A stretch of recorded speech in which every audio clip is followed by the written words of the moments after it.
ॐ अथ श्री विष्णोरष्टाविंशतिनामस्तोत्रम्। श्री अर्जुन उवाच किं नु नाम सहस्राणि जपते च पुनः पुनः। यानि नामानि दिव्यानि तानि चाचक्ष्व केशव। श्रीभगवानुवाच मत्स्यं कूर्मं वराहं च वामनं च जनार्दनं गोविन्दं पुण्डरीकाक्षं माधवं मधुसूदनं पद्मनाभं सहस्राक्षं वनमालिं हलायुधम् गोवर्धनं ऋषिकेशं वैकुण्ठं पुरुषोत्तमं विश्वरूपं वासुदेवं रामं नारायणं हरिं दामोदरं श्रीधरं च वेदांगं गरुडध्वजम् अनन्तं कृष्णगोपालं जपतो नास्ति पातकम् गवां कोटिप्रदानस्य अश्वमेध शतस्य च कन्यादानसहस्राणां फलं प्राप्नोति मानवः। अमायाम्बा पौर्णमास्यामेकादश्यां तथैव च सन्ध्याकाले स्मरेन्नित्यं प्रातः काले तथैव च मध्याह्ने च जपन्नित्यं सर्वपापैः प्रमुच्यते। ॐ जय जय श्रीकृष्णार्जुन संवादे विष्णोरष्टाविंशतिनामस्तोत्रं भगवते चरणारविन्दयोः अर्पणमस्तु। जय जय श्रीकृष्णार्जुन संवादे श्रीविष्णोरष्टाविंशतिनामस्तोत्रं भगवते चरणारविन्दयोः अर्पणमस्तु। अर्जुन उवाच किं नु नाम सहस्राणि जपते च पुनः पुनः। यानि नामानि दिव्यानि तानि चाचक्ष्व केशव। श्रीभगवानुवाच मत्स्यं कूर्मं वराहं च वामनं च जनार्दनं मत्स्यं कूर्मं वराहं च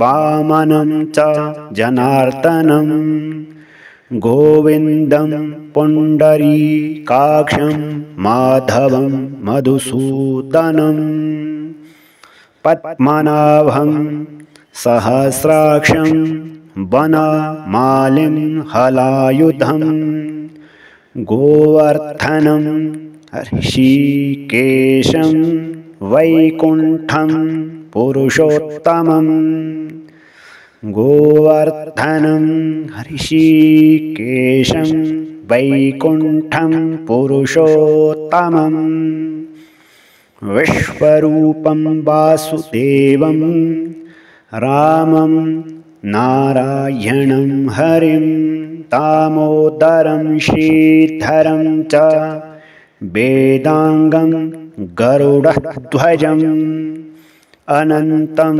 कृष्णगोपालं जपतो नास्ति पातकम् गवां कोटिप्रदानस्य अश्वमेध शतस्य च कन्यादानसहस्राणां फलं प्राप्नोति मानवः। अमायां वा पौर्णमास्यामेकादश्यां तथैव च कन्यादानसहस्राणां फलं प्राप्नोति मानवः अमायां वा पौर्णमास्यामेकादश्यां तथैव च सन्ध्याकाले स्मरेन् नित्यं प्रातः काले तथैव च मध्याह्ने च जपन् नित्यं सर्वपापैः प्रमुच्यते। ॐ अर्जुन उवाच किमुनो नाम सहस्राणि जपते च पुनः पुनः यानि नामानि दिव्यानि तानि चक्षुः केशव।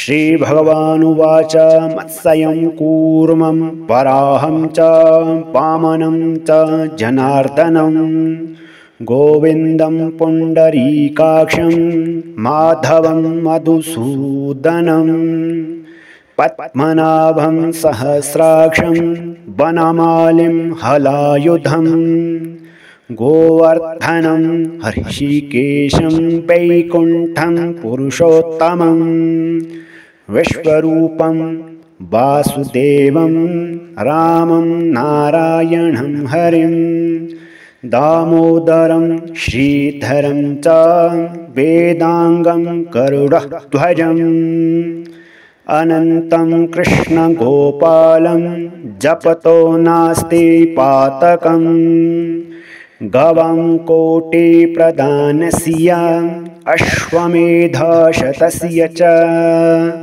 कन्यादानसहस्राणां फलं प्राप्नोति मानवः अमायां वा पौर्णमास्यामेकादश्यां तथैव च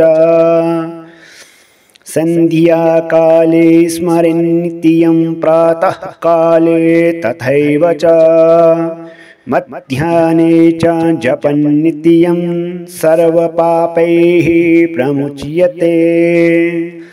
जय जय श्रीकृष्णार्जुन संवादे श्रीविष्णोरष्टाविंशतिनाम स्तोत्रं भगवते नारायणः